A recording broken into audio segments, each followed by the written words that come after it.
Oi, bom dia para você. O Record News Rural está no ar.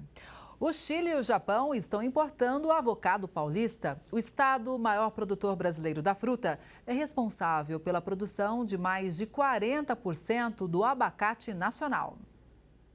Em média, o brasileiro consome 1,3 kg de abacate por ano, seja do tropical ou o avocado. Contando só o avocado, o consumo cai para 300 gramas anuais. O valor está bem abaixo da média de consumo do Chile, 8 quilos por pessoa por ano.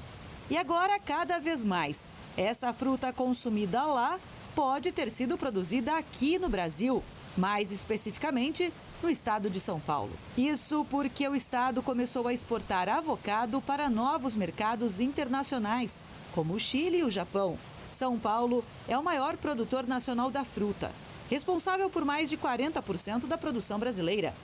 No ano passado, foram mais de 223 mil toneladas de abacate produzidas em solo paulista. Hoje, São Paulo representa mais de 56% de todo o abacate exportado pelo Brasil. Isso rendeu, somente em 2024, mais de 20 milhões de dólares. Os novos mercados foram abertos depois de visitas de missões estrangeiras para a validação dos requisitos fitossanitários para a importação. Por aqui, os cuidados são rigorosos. Então, a Defesa Agropecuária fiscaliza tanto as propriedades como as unidades onde esses frutos são processados para exportação. O Chile é o segundo maior consumidor per capita de avocado no mundo. E o Japão é um importante comprador de frutas frescas. No Brasil, o mercado também está em expansão, apesar da preferência do brasileiro pelo abacate ao invés do avocado. No mercado interno. Agora, o avocado, sim, ele tem praticamente toda a sua produção destinada ao mercado externo, porque ele tem um grande valor de mercado. Então, por esse ter um pouco mais caro para o mercado, não se tem o hábito de adquirir o avocado no mercado interno. E nós, brasileiros, gostamos de um produto um pouco mais vistoso, maior. O abacate normal, ele atrai mais o consumidor. No estado de São Paulo, a produção está concentrada principalmente nas regiões de Ourinhos, Mogi Mirim e São João da Boa Vista, segundo dados do Instituto de Economia Agrícola da Secretaria de Agricultura e Abastecimento do estado. Mas com o aumento das exportações, as áreas agora também podem aumentar. À medida que você abre novos mercados, tem perspectiva de novos plantios e, consequentemente, a produção deverá aumentar para atender esses novos mercados. A oferta limitada de bois para abate e a demanda internacional aquecida mantém os preços em alta no mercado pecuário. Confira agora o levantamento do CPEA. A valorização chega ao atacado doméstico e ao mercado externo, influenciada por outros fatores de oferta global. Na Grande São Paulo, os preços da carne com osso e de cortes no atacado sobem desde o fim de março. O volume disponível aos consumidores está abaixo da demanda nacional, reforçando o movimento de valorização. Com isso, ainda segundo o CPEA, a carne bovina perde competitividade frente à carne suína, de frango e até mesmo a tilápia. Nas exportações, o Brasil embarcou 10,9 mil toneladas diárias de carne bovina in natura, até a segunda semana de abril. O volume representa alta de 15,6% em relação à média de abril do ano passado, segundo dados da SECEX. Agora a gente fala de um produto que virou vilão recentemente por causa do preço. Estou falando do ovo. A boa notícia é que, apesar do aumento da procura nessa semana, os valores ficaram estáveis. A demanda por ovos aumentou nesta semana, segundo o levantamento do CPEA. Apesar disso, os preços seguem estáveis na maioria das regiões analisadas pelo Centro de Pesquisas. De acordo com colaboradores, as cotações já estão elevadas, o que limita novas valorizações no curto prazo. A expectativa é de que a demanda mantenha os preços firmes por mais alguns dias. Após isso, a tendência é de estabilidade ou leve recuo, com o avanço do mês e a normalização do consumo. Uma horta no meio da cidade, em 500 metros quadrados, são produzidas até 7 mil plantas por mês. Tudo monitorado com tecnologia simples, acessível e com baixo impacto ambiental.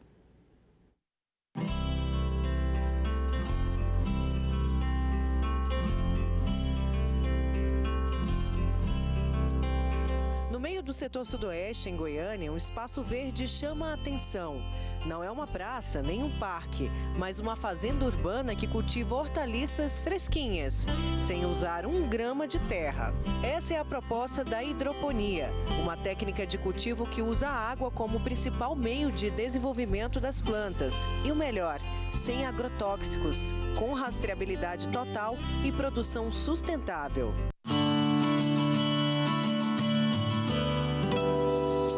O sistema hidropônico é uma tecnologia onde a gente cultiva plantas na água. Ele economiza 80% menos água do que isso comparado ao cultivo tradicional. Isso porque a gente maximiza o aproveitamento dessa água. Então ela fica em um sistema de circulação fechada, onde toda a água passa na raiz, é absorvida pela planta. Em apenas 500 metros quadrados, são produzidas até 7.000 plantas por mês. Tudo monitorado com tecnologia simples, acessível e com baixo impacto ambiental.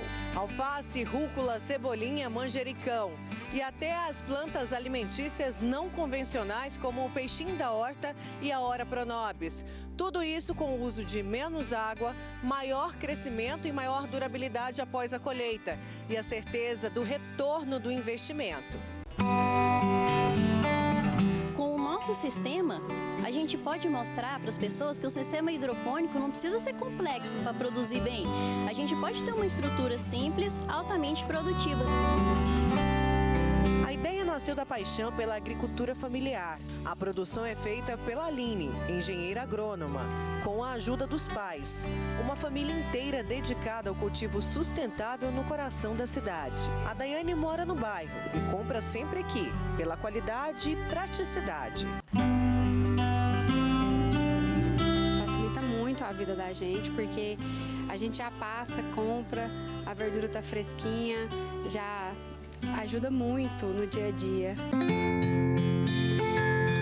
Além da produção para o consumo direto, o projeto também investe em educação e conscientização ambiental, estufas portáteis, cursos e a possibilidade de cultivar hortas até dentro de apartamentos tem despertado o interesse de quem busca uma alimentação mais natural e uma cidade mais verde. Quando o nosso cliente vem aqui, ele nos procura justamente porque nós estamos nos tornando uma referência em produção sustentável e só aqui ele vai conseguir encontrar hortaliças que dificilmente acha em Goiânia.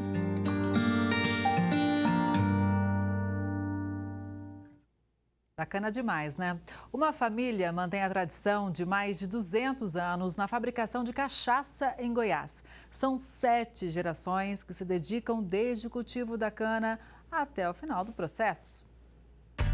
Aqui a plantação de cana vira cachaça premiada. A bebida recebeu até certificações internacionais. A fabricação é feita pela mesma família há mais de 2 séculos. O Galeno está na 7ª geração da família que cultiva cana e produz a cachaça artesanal e orgânica. Há quanto tempo vocês vieram para cá, para Goiás? Vieram do Ceará e estão aqui no estado de Goiás. Nós migramos por Goiás em fevereiro de 86. 37 anos completou, né? E lá nós produzimos cachaça, mas só que a área foi desapropriada para a construção do Porto de Pecém, na década de 80. E a gente fez a opção de vir para o Goiás. Pai, filho e neto se empenham no negócio que faz sucesso. São 2.000 litros engarrafados por dia e mais de 90% da produção vão para os Estados Unidos e Europa. Na adega subterrânea, são 1.500 barris da cachaça que envelhece em carvalho americano. Alguns estão aqui há 10 anos. Quando chegaram ao estado de Goiás, o foco era só a produção da bebida. Hoje o espaço, que tem uma vista linda, virou também um restaurante. E com o restaurante acabou atraindo o público do turismo, que vem de Brasília, de Goiânia, do entorno, né, da cidade também. E temos muitas cerimônias aqui, desde aniversário, batizados, casamentos. Então aqui o espaço virou um centro de turismo, né? O empenho da família em fabricar uma cachaça de excelência dá gosto de ver. E a tendência é essa, a gente sempre ser melhor do que ontem, né? E as gerações vão aprendendo. Eu aprendi muito com meu pai, hoje meu sobrinho vem aprendendo com a gente. E é isso aí, nunca deixar morrer. Caio é a nova geração da família Galeno e garante que também vai honrar os ancestrais. Desde criança eu sempre gostei daqui, ficava com meus avós, meu tio, sempre gostei. E eu pretendo levar isso pra vida, ficar aqui definitivamente. E seguir com a tradição. Com certeza.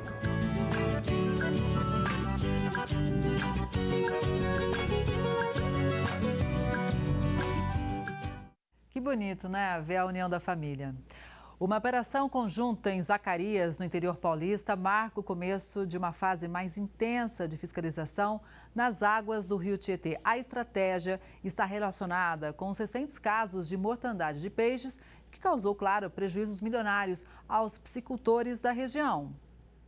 A fiscalização integrada contou com a presença de representantes da Secretaria do Meio Ambiente, Polícia Militar Ambiental e CETESB, que se dividiram em 3 barcos para navegar por um braço do rio Tietê entre Buritama e Zacarias. A ação teve como foco o combate à proliferação de macrófitas, problema que afeta o rio há anos. A questão das ocorrências de eutrofização do rio Tietê, elas são históricas, né? Decorrente da carga orgânica, proveniente dos esgotos, tratados e não tratados, como também das cargas difusas, né? Da poluição que é arrastada pelas chuvas, né? Tanto de áreas urbanas quanto rurais, que aportam ao rio Tietê e aceleram, né, o crescimento de algas. O que a gente tem verificado nos últimos tempos, né, decorrente até das mudanças climáticas, o aquecimento das águas do rio, ele tem intensificado esse processo. Desde o início das operações, o Grupo de Fiscalização Integrada do Rio Tietê já navegou mais de 2.000 quilômetros em trechos específicos mais críticos do rio. Polícia Militar Ambiental vem sempre acompanhar essa equipe. Capitão Pilon aqui com a gente vai dar mais detalhes. Capitão, explica pra gente como foi, né, a seleção desses pontos.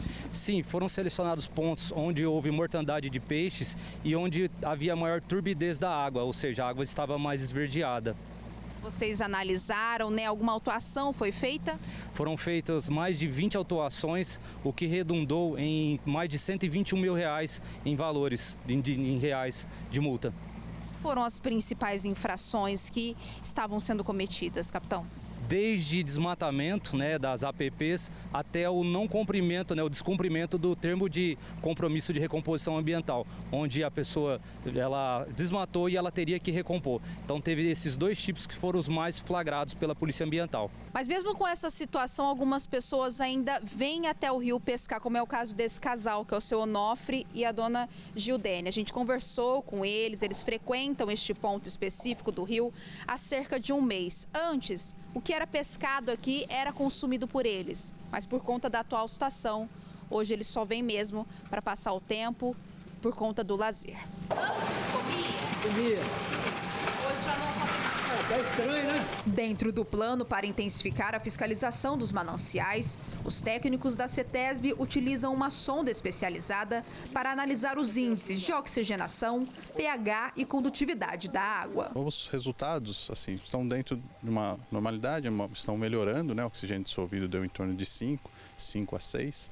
O pH está um pouquinho elevado, mas não nada que afete a questão da qualidade, né? E a temperatura, sim, já deu uma caída, né? Está em torno de 28 graus, mas ainda é uma temperatura considerada elevada para a água essa época do ano, né? Além da coleta, o grupo também participou de uma reunião com o objetivo de ouvir representantes de 42 prefeituras do interior paulista. Somadas às ações realizadas via navegação, as equipes já percorreram mais de 172 mil hectares de regiões estratégicas para a proteção dos ecossistemas locais. A esperança é que esse trabalho seja profícuo e que muito em breve o rio volte a ter suas características originais. O bagaço de cana virou embalagem ecológica para eletrônicos. O material pode substituir o plástico e não compromete o meio ambiente. Chamado de criogel condutivo, a ideia é que o produto então substitua o plástico, que é altamente poluente. O estudo é de cientistas do Centro Nacional de Pesquisa em Energia e Materiais. E quem chega para explicar tudo para a gente é a Juliana Bernardes, que é pesquisadora do CNPEM. Bom dia, Juliana. Seja muito bem-vinda ao Record News Rural. Bom dia, Kelly. Muito obrigada. Juliana, a gente adora aqui mostrar pesquisa, inovação, novidade. A gente sabe como que a ciência é fundamental para o agronegócio brasileiro, também para tudo, mas inclusive para o agronegócio, né? Então conta pra gente como é que surgiu essa ideia, né, de usar o bagaço da cana para embalagens de equipamentos tão importantes, né? Bom, Kelly, em relação ao surgimento da ideia, né, aqui no CNPq nós temos uma área estratégica toda voltada para o desenvolvimento de materiais sustentáveis, né? E dentro dessa temática, a gente tenta utilizar, né, resíduos agrícolas que são abundantes no Brasil, como é o caso do bagaço de cana-de-açúcar que foi utilizado nessa pesquisa, né? E um dos principais componentes do bagaço de cana-de-açúcar, o bagaço de cana-de-açúcar é um material lignocelulósico, né, que a gente chama. E um dos principais componentes é a celulose. A gente consegue extrair a celulose, né, e converter a celulose em um material leve, que é muito semelhante às espumas plásticas que nós utilizamos em embalagens.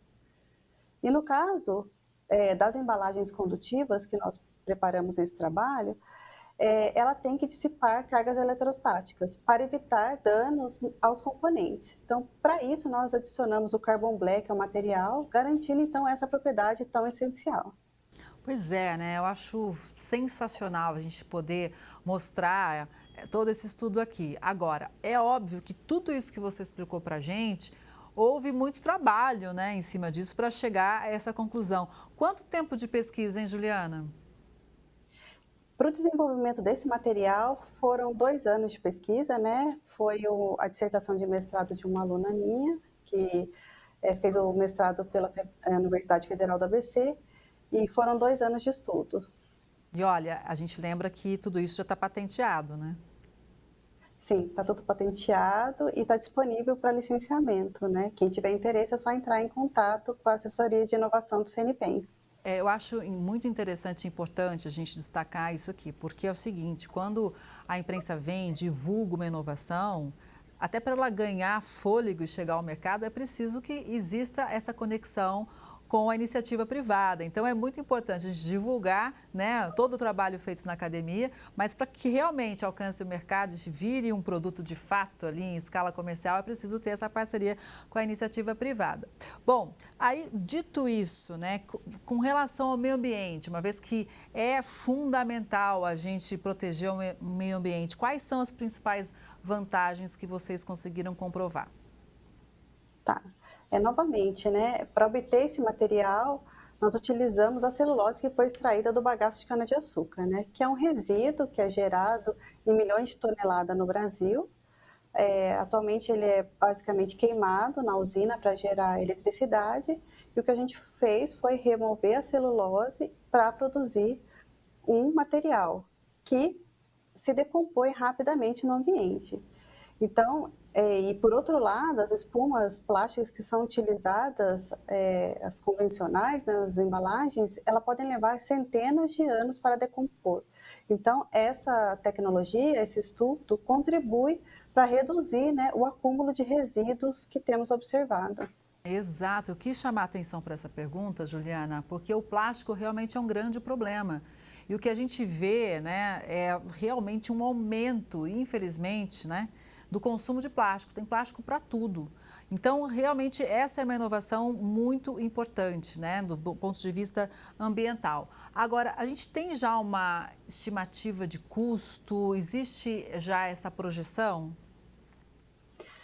Nós pretendemos, né, realizar um estudo detalhado dos custos, mas é importante destacar que o ganho ambiental proporcionado pelo material também gera benefícios econômicos, né? Que embora eles não estejam associados com o custo de obtenção, de produção do material, eles refletem na redução dos custos associados ao manejo e ao acúmulo dos plásticos no meio ambiente.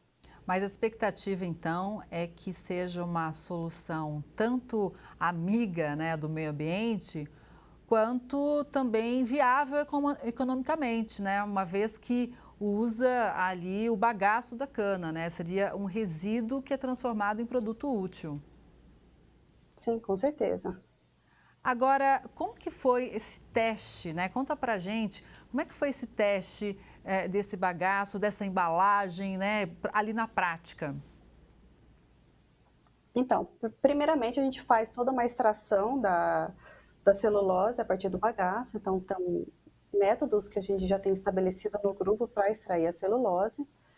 E aí a gente depois tem que incorporar o carbon black, que é esse material que vai dar condutividade ao material. Então a gente teve que fazer uma modificação química na celulose para ela conseguir se compatibilizar com o carbon black. E a gente tem um material homogêneo que vai conduzir bem a eletricidade. Então, depois de ter esses materiais bem compatibilizados, a gente preparou esse material através de um método chamado liofilização. Então, a gente congelava as amostras e removia a água por sublimação. E aí obtinha um material leve e poroso. Juliana... E ele... Pois não, pode continuar, por favor, pode continuar. Ok, além de ser leve e poroso, ele tem uma propriedade mecânica muito boa. Então, ele atende às propriedades para ser uma embalagem. Pois é, eu gostaria até que você explicasse para a gente, deixasse bem claro para nós, a questão da segurança, né? Porque tudo isso também foi avaliado. Sim, esse material, além das vantagens, né, de poder substituir os plásticos, né, ele ter propriedades mecânicas e elétricas, são compatíveis com as das embalagens comerciais, ele também é retardante de chamas, né? Então, que é uma característica muito importante para essa aplicação. Pois durante o transporte desse tipo de material pode ocorrer a geração de faíscas devido ao atrito. E a própria espuma atua impedindo a propagação do fogo. Pois é, isso é muito fantástico, muito importante, porque veja, hoje em dia o mundo, por exemplo, depende de chips, né?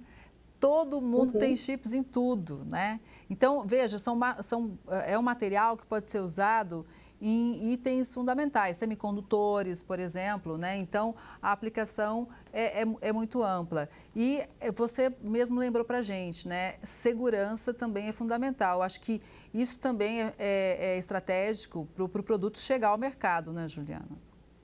Sim, com certeza. Ele tem que ter várias funcionalidades, né, para atender ao mercado de embalagens de materiais, que vai embalar materiais eletrônicos, né? Agora, Juliana, depois que foram feitos os testes, o produto é patenteado, quais são os desafios, né, que os pesquisadores enfrentam para realmente essa inovação chegar ao mercado? Então, a gente precisa ter uma parceria com algum setor industrial que tem interesse nessa tecnologia, né? E aí a gente levar essa tecnologia para a indústria, né? Porque com certeza vão ter que ser feitas algumas adaptações para tornar viável na escala industrial.